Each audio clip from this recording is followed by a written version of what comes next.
जय माता की मित्रों, नक्षत्रों के गोचर की बातें कर रहे हैं हम लोग। उसमें हम लोग आगे बढ़ते हैं, चंद्रमा की बात करते हैं। तो सबसे पहले, जैसा कि हमेशा, जन्म जो नक्षत्र है चंद्रमा उस समय 9/11/1997 में शतभिषा नक्षत्र में था। तो यहाँ पे हम लोग शतभिषा पे टिक मार लिया। शतभिषा नक्षत्र इनका जन्म नक्षत्र है।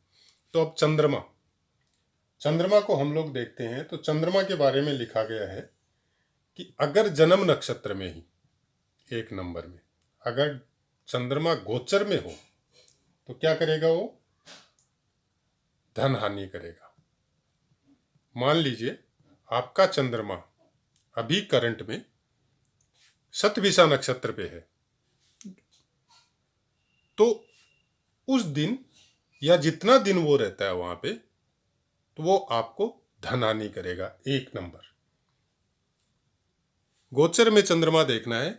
आप देखिए 1/2/2021 7 AM गुवाहाटी का मैंने कुंडली लिया है।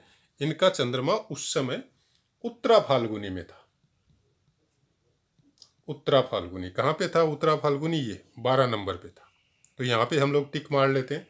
अभी दूसरा चीज इसका बताया गया है कि 2 से लेके 7 नंबर तक अगर चंद्रमा रहता है तो ये लाभ देगा आपको। व्यापार में हो सकता है, काम में हो सकता है, जो भी प्रोफेशन, जिस प्रोफेशन में भी आप हो, तो उससे ये 2 से लेके 7 तक। तो कैसे देखें? शतभिषा से लीजिए। शतभिषा आप यहाँ पे से एक नंबर पकड़िए। तो शतभिषा में ही अगर चंद्रमा गोचर में रहता है तो आपको हानि करेगा। लेकिन यहाँ से अगर उत्तरा फाल्गुनी में रहता है, नहीं, पूर्वा भाद्रपद में रहता है, उत्तरा भाद्रपद में रहता है, रेवती में रहता है, फिर अश्विनी में रहता है, भरणी में रहता है, कितना हो गया? 1 4 2 6 और कृत्तिका तक आपको ये लाभ देगा। अब 3 नंबर पे आते हैं। यहां से 8 से लेके 10 तक ये यहाँ पे हानि करेगा आपको। 8 से 10 तक कितना हो गया? 1 2 3 ये हो गया आपका। रोहिणी, मृगशिरा, आद्रा, यहाँ पे जब चंद्रमा आपका आएगा तो वहां पे ये आपको हानि करेगा। आगे बढ़ते हैं। 4 नंबर 11 से लेके 16 तक, तो ये सब तरह के सुख, चाहे वो परिवार का हो, आपका जीवन में शांति हो, या कोई काम आप कर रहे हैं और काम बन नहीं रहा है, तो इस समय आपका हर तरह का सुख इस समय आपको ये चंद्रमा प्रदान करेगा 11 से लेके 16 तक। तो 11 मतलब ये आपका 10 तक आ गया आद्रा। फिर 11 12 13 14 15 16 उत्तरा फाल्गुनी में है ही ऑलरेडी। तो ये आपको यहाँ फायदा कर रहा है, यहाँ तक है ये। तो उत्तरा फाल्गुनी में इनका चंद्रमा 1 फरवरी को है। ये इनको फायदा करके जाएगा। हर चीज का कोई भी तरह का फायदा हो सकता है। परिवार में सुख मिल सकता है इनको, और घर परिवार में अगर कोई कलह चल रहा है कुछ दिनों से तो वो शांति हो सकता है, या कहीं पे कोई काम नहीं बन रहा है इनका, चाहे सर्विस का हो चाहे कोई और का हो, तो वो बन सकता है। तो हर तरह से 11 से लेके 16 तक का आपको ये फायदा करके जाएगा। अब 5 नंबर पे चलते हैं। 5 नंबर में 17 to 19, यहाँ पे आपको थोड़ा हेल्थ के लिए प्रॉब्लम दे सकता है, हेल्थ इश्यू आपका हो सकता है। 17 17 18 19 स्वाति तक, मतलब हस्त से स्वाति तक आपको ये प्रॉब्लम दे सकता है हेल्थ से संबंधित। और कोई प्रॉब्लम नहीं देगा, खाली हेल्थ इश्यू, कुछ सर्दी जुकाम भी हो सकता है, छोटा मोटा कोई तकलीफ हो सकता है, क्योंकि चंद्रमा तो जनरली चेंज होते रहता है। तो चंद्रमा के विषय में इतना तकलीफ का जरूरत नहीं है। लेकिन बाकी ग्रह अगर कहीं पे कोई प्रॉब्लम कर रहे हैं गोचर में नक्षत्रों की वजह से, तब चंद्रमा ज्यादा इफेक्ट कर देगा। अगर बाकी ग्रह प्रॉब्लम नहीं कर रहे हैं तो चंद्रमा कोई विशेष प्रॉब्लम आपको यहाँ पे नहीं देगा। अब यहाँ पे चलते हैं 20 to 22, हर तरह का सुख और हर काम में विजय आपको ये यहाँ पे प्रदान करेगा। 20 to 22, तो ये हो गया 20, 21, 22 ज्येष्ठा तक। मतलब आपको विशाखा अनुराधा ज्येष्ठा में गोचर व चंद्रमा आएगा इस कुंडली वाले जातक को, तो उनके लिए ये बहुत अच्छा समय जाएगा। अब 7 नंबर आते हैं। 23 से लेके 23 to 27 तक ये आपको ट्रेवलिंग देगा।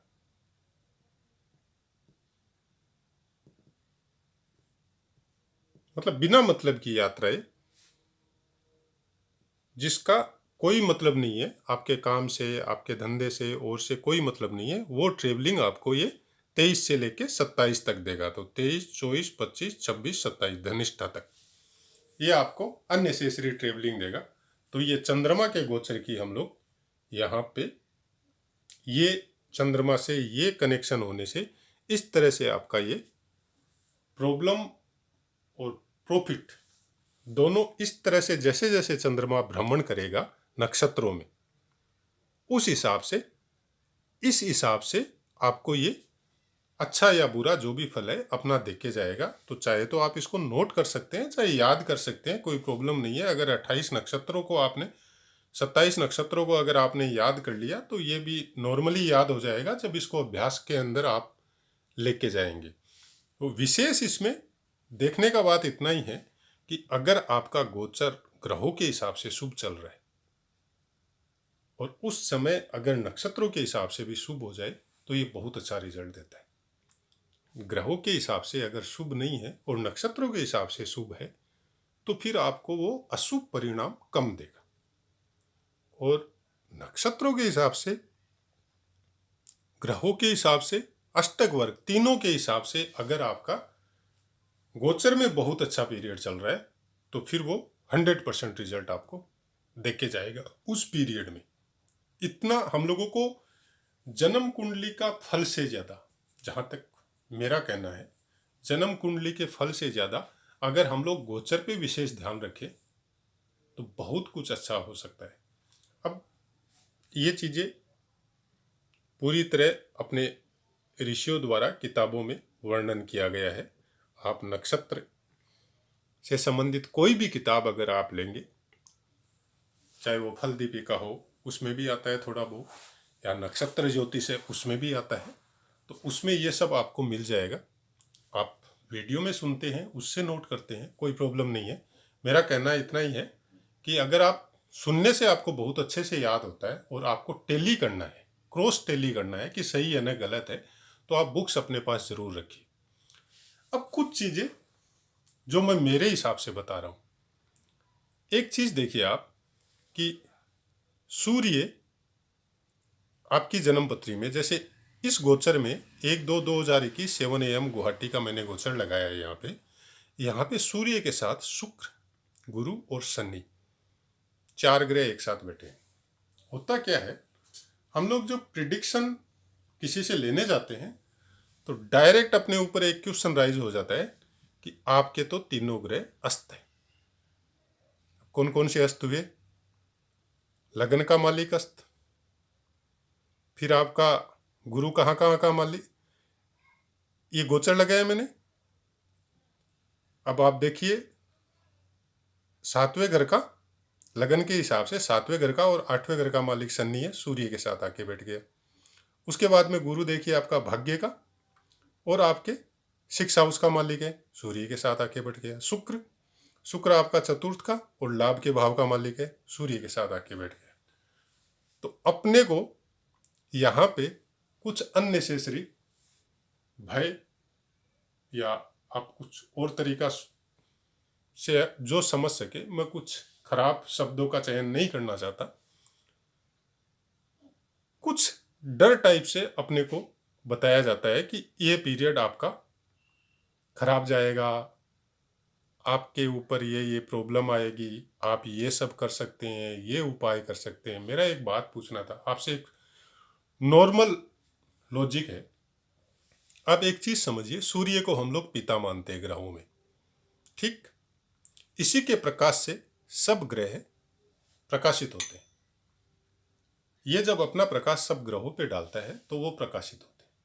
ग्रहों का अपना कोई प्रकाश नहीं है, सूर्य से ही प्रकाश प्राप्त करते हैं। अब सूर्य के पास आके बैठ गए तो जाहिर है इनके पास तो कोई प्रकाश है ही नहीं, तो सूर्य ही प्रकाश प्रदान कर रहा है। अब एक छोटी सी बात देखिए, घर में जब बच्चा कोई छोटा होता है 2-3 साल तक या 4 साल तक या 5 साल तक, जब तक वो अपने पैरों पे खड़ा नहीं होता है तो उसको पहचाना जाता है उसके माता पिता के नाम से या लाइक पिता के नाम से, लाइक सूर्य। अगर वो बाहर में कोई प्रॉब्लम करके आता है या घर में कोई उटपटांग हरकत उसने कर दी, चंचलता की वजह से कुछ वस्तुओं को तोड़ दिया या कुछ गलत कर दिया, तो उसका दंड या उस चीज को वापस ठीक करना किसका काम है? पिता का, मतलब सूर्य का। तो ये चीज तो आप भूल जाए कि शुक्र सूर्य के साथ बैठ गया तो शुक्र अस्त हो गया होगा। मैं ये नहीं बोलता अस्त नहीं होता है, अस्त हो गया होगा, लेकिन वो फल नहीं देगा ये मैं नहीं मानता। उसका फल जो भी अच्छा या बुरा है कुंडली के हिसाब से, उसकी लायबिलिटी फिर सूर्य की आती है। सूर्य वो आपको वो फल दे के जाएगा। ये चीज आप नोट कर लो, चाहे अभ्यास कुंडली में देख लो, कोई भी ग्रह सूर्य के पास आके अस्त होने की वजह से आपको उस ग्रह से फल नहीं मिलेगा, ये चीज मैं नहीं मानता। कारण 9 के 9 ग्रह 24 आवर आपके जीवन के साथ जुड़े हुए हैं। कोई भी ग्रह का फल कम और बेसी हो सकता है, लेकिन फल देना बंद कर दे ये पॉसिबल नहीं है। एक भी तत्व आपके शरीर में कम होने से आपका पूरा बॉडी ही पैरालिसिस हो सकता है, कम हो सकता है। कोई तत्व कोई समय में ज्यादा हो सकता है, कम हो सकता है, लेकिन वो खत्म हो जाए कि फल देना बंद कर दे ये पॉसिबल नहीं है। तो इस चीज को आप अपने दिमाग में पूरी तरह सेट कर लीजिए और किसी भी बहकावे या झांसे में आने की जरूरत नहीं है इस मैटर में। सूर्य के साथ बैठे हुए ग्रह भी अपना फल देते हैं। अगर वो नहीं देते हैं तो उनका फल सूर्य प्रदान करता है, पिता है। पिता अपने बच्चों को दंड भी देता है, तो बाहर में अगर कोई गलत काम वो करके आ गए तो उसका भी अगर किसी का नुकसान किया है तो उसका भरपाई सूर्य करता है, पिता करता है। अगर कारणवश कोई ग्रह अपने को अच्छा जगह का मालिक था लेकिन उस समय में सूर्य के अस्त होने की वजह से उसका बस नहीं चला तो वो न्यून फल दिया, तो सूर्य पूरा फल देगा। आशा है आप लोगों को समझ में आया होगा। तो नक्षत्रों के विषय में, चंद्रमा की बात आज हम लोगों ने कर ली। जय माता की मित्रों।